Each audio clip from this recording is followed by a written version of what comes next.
My name is Paul J. What do you do? What do I do? This is a very complicated question. Is this part of the interview or this is for your waiver? No, it's not part of the waiver. What I do now is, my title is I'm CEO and Senior Editor of The Real News, which is the flagship show of independent world television. So for the last 10 years, I was the producer of the main political debate show on CBC, a show called counterSpin. Nothing to do with the counterSpin radio show, it was a Canadian TV show. And that was actually an independent production, so it was my production. And I make long-form documentaries. So my last film was Return to Kandahar, I made in Afghanistan. And I've made about 20 feature-length documentaries. In 98, 99, I was getting increasingly fed up and frustrated with the commissioning editors of networks around the world who you have to go pitch documentaries to. And on the whole, I said it then, I'll say it now, even when I was selling to them, I said that I don't think they're very good at choosing. And so I was starting to feel very frustrated with the quality of the decision makers because they were getting increasingly ratings-oriented in the most narrow way. I have no problem with worrying about ratings, and we will want ratings because there's no point doing this if people aren't watching. But there's a way to get ratings and still be challenging. You don't have to simplify and be superficially commercial. It's just harder to do the other way. But anyway, the idea started percolating, and of course it's all about the internet. 98, 99, you could start to see the beginnings of how the internet could bypass the traditional gatekeepers for documentary. It was originally really an idea about documentaries, less about news. Could we create our own documentary channel, funded over the internet? So I was wearing two hats, making documentary films and doing this debate show. So then 9/11 happens, and we were off for the summer. We're supposed to be coming back on September 17th. And the 9/11 happens and we're like in shock like everybody else. We're sitting in the office we'd been planning one show we had our whole week of shows planned starting on the 17th, and of course that planning's gone. Then I guess President Bush goes on television, it must be on 9/12, and calls for the war on terrorism. And right after that, the next morning, 9/13, I phoned CBC and I said, we can't wait till the 17th to go on. We got to go on right away. And so they said, okay. So they put us on the next night, the 14th. And I wrote the introduction for the host, and it said, well, let me give one other piece of context. The morning of the 14th, two of the major national newspapers in Canada, the Globe and Mail and the National Post, had the same editorials, and they said, if you try to link 9/11 to root causes, if you try to connect 9/11 events to U.S. foreign policy, then you're capitulating to terrorism and you're blaming the victims. They wanted to close the debate down. And the same thing was happening in the States, in the U.S. There were newspapers and commentators saying the same thing. And it was essentially a line that had started from the State Department. And then Fox picked it up, and you know, their drum beats go. Anyway, so we wrote the introduction, and it starts, if President Bush had gone on television 2 nights ago and asked us to grieve, we wouldn't do the show tonight. But he asked us to go to war, and we have a right to debate, should we join this war or not? So we did the root causes debate on the 14th, and then we did it like every day the following week, and then on into the Afghan war and the Iraq war. And I was told we're the only, our show at counterSpin, I can't verify this, but I've been told from quite a few people, we're the only television show in the English-speaking world that did the root causes debate that week. There was an attempt by BBC the following week. They had a show with the U.S. ambassador on, but apparently he literally started crying during the show. And then the BBC banned the debate for about 3-4 weeks afterwards. Anyway, the point of this story is I started seeing how terrible, I mean the absolute capitulation of American news, and then Canadian news to some extent too, not as badly, but when it came to Canadian troops in Afghanistan, probably as badly. But post 9/11, the patriotic fervor just took over rational thought. And then they were able to parlay the emotion of the 9/11 fervor into unqualified support for the Afghan war, and then completely unquestioning about the Iraq war. And certainly, at the very least, you could say, by the pre-Iraq war, no journalist worth their salt should have bought into the crap. And when Powell made his presentation to the United Nations, it could have and should have been reported on that day that his own head of security and analysis at State Department said none of this was true. And everyone that knew the region knew there were no weapons there. So that started that early idea of a model for a documentary channel. It starts to get clearer. No, we got to do something about the news. And to be honest with you, the penny dropped for me in 2 or 3 ways. One was, this is what fascism will look like in the United States, what we saw before the Iraq War, a completely a collaborating media with the government.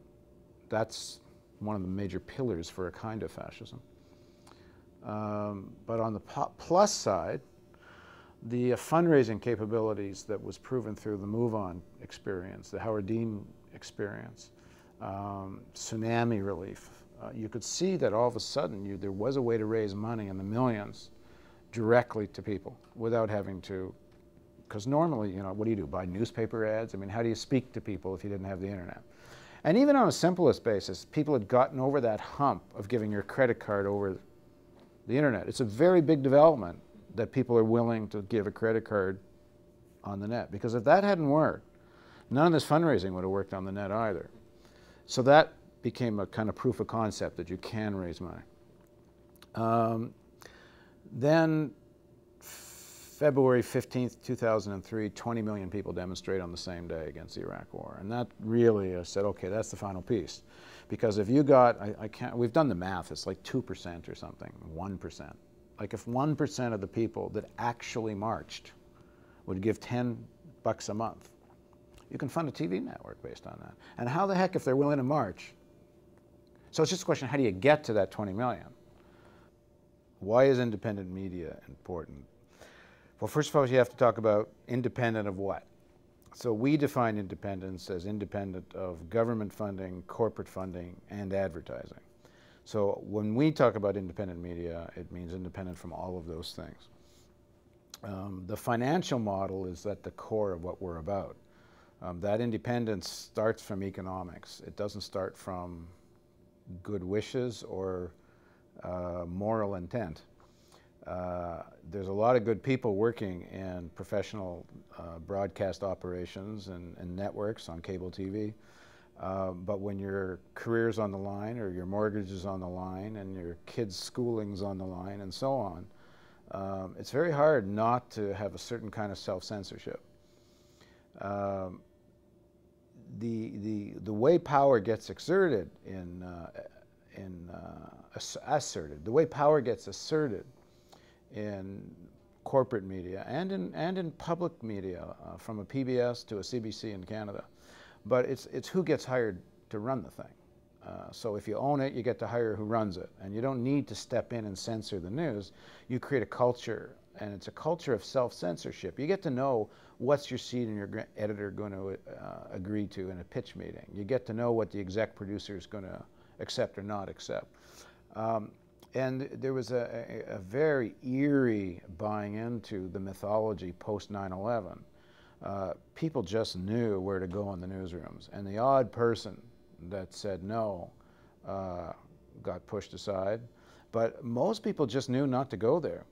And the problem is that Gore Vidal has a great line about the United States. He calls it the United States of amnesia. And that amnesia is not just long-term memory, it's short-term memory.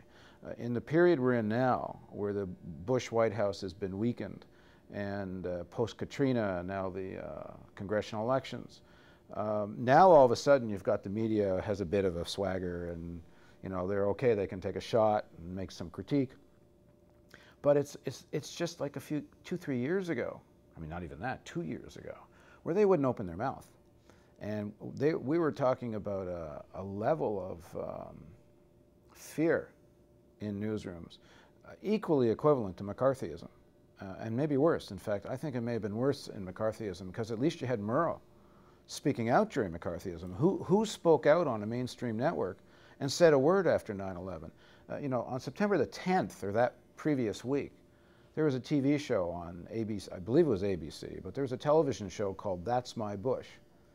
President Bush was a subject of ridicule on national television on one day prior, and then because 9/11 gets hit, all of a sudden this president, who the media and everyone considered incompetent prior to 9/11, all of a sudden becomes practically a religious icon. Everyone knew it was false, but they wouldn't say so. So you need the economic independence to be able to say so. So we say no government funding, no corporate funding, no advertising. That's what we say is independence. And the way you can do that is through a mass membership model. That means the internet. But not just the internet. I'm not sure our model would work if we were only dealing with the United States. I think in the long run it would. Like our model is, we're hoping to get sooner than later, within the first 2-3 years, 250,000 paid members. Within 5 years, we think we can push it to 500,000 paid members. You could do that in the US if you had enough capital to give you the time to get there.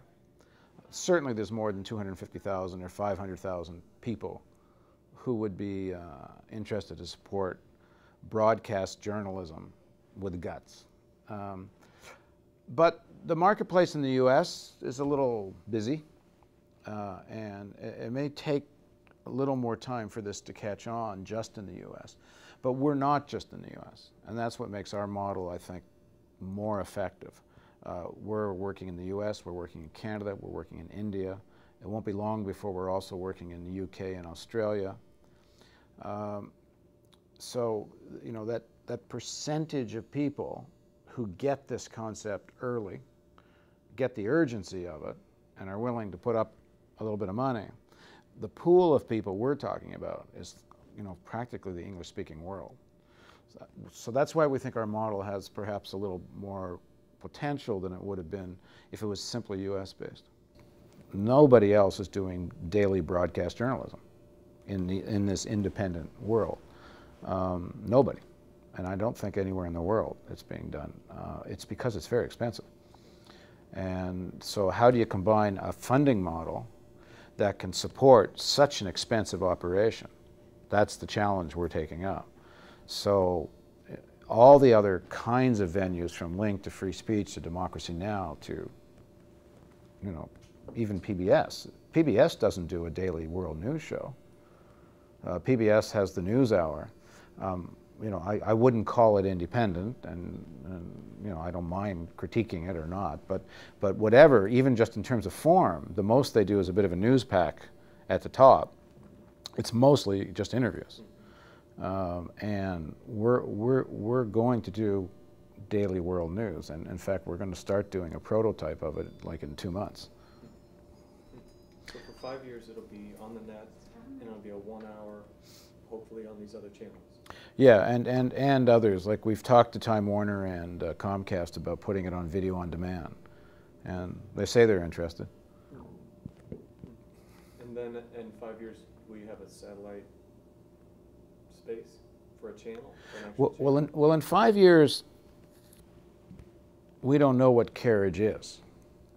Apple just came out with a box this week called Apple TV, which is going to send your, you know, whatever's on your computer monitor, it's going to send it to your television set in your living room. And apparently they can even send high-def quality images wirelessly to your TV. The way carriage is going and the way the technology is going, it may be that in 5 years all the people that paid all this money to get cable channels and satellite channels, they may have done it for nothing, because it just may mean it's just another pipe, but the broadband pipe may be just as useful. And we're kind of planning on that. We're positioning ourselves to be very, very strong on the internet. And then as the internet moves to the living room, we'll be all ready for it. And our economics give us the possibility of being a better just plain video site on the web than most other corporate news operations, because their money's advertising, and it's still television advertising. They can't do too much on the internet without weakening their television ratings. So a lot of times they save their best stories to go to broadcast first, and then they'll come to the internet. It's true even for CBC. They'll embargo stories during the day and save them for the national news at night, because they're so desperately wanting to keep their rating numbers as high as they can for their main newscast. We don't have any of those considerations. All we care about is people see it. And whether they see it on the internet or they see it in one of our TV broadcasts, we couldn't care less. Because we're not for profit, we're not selling advertising, and whether it's a rating point in a broadcast or a user visit on the web or a download for an iPod, it's all the same to us. So we're actually going to be able to put more video up than a lot of other people are, and sooner. And in fact, we're going to be doing breaking news. We made a deal with AP. We're going to get AP TNs. In fact, I just got a phone call 5 minutes ago that we got the first clean image from the satellite. We put a satellite dish on our roof. So we're getting 6 hours of AP's video feed. And over the last 5-6 months, we've been building relationships with what we think are the best local journalists around the world. So if a story breaks, we get the footage from APTN, but then we pick up the phone, or actually we're going to do a broadband interview with a journalist in Kabul or Islamabad or the West Bank or New Orleans or wherever. But we're not going to use wire service journalism hardly at all.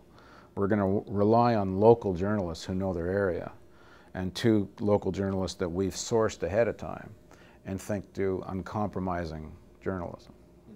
The Real News is kind of the broad rubric for the whole programming, because it's the name of the website.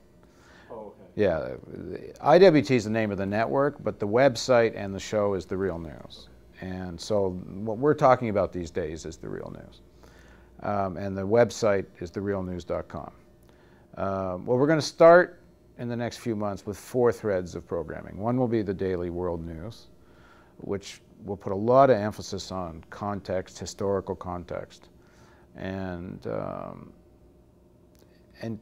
directing itself as much to an ordinary viewer as we can.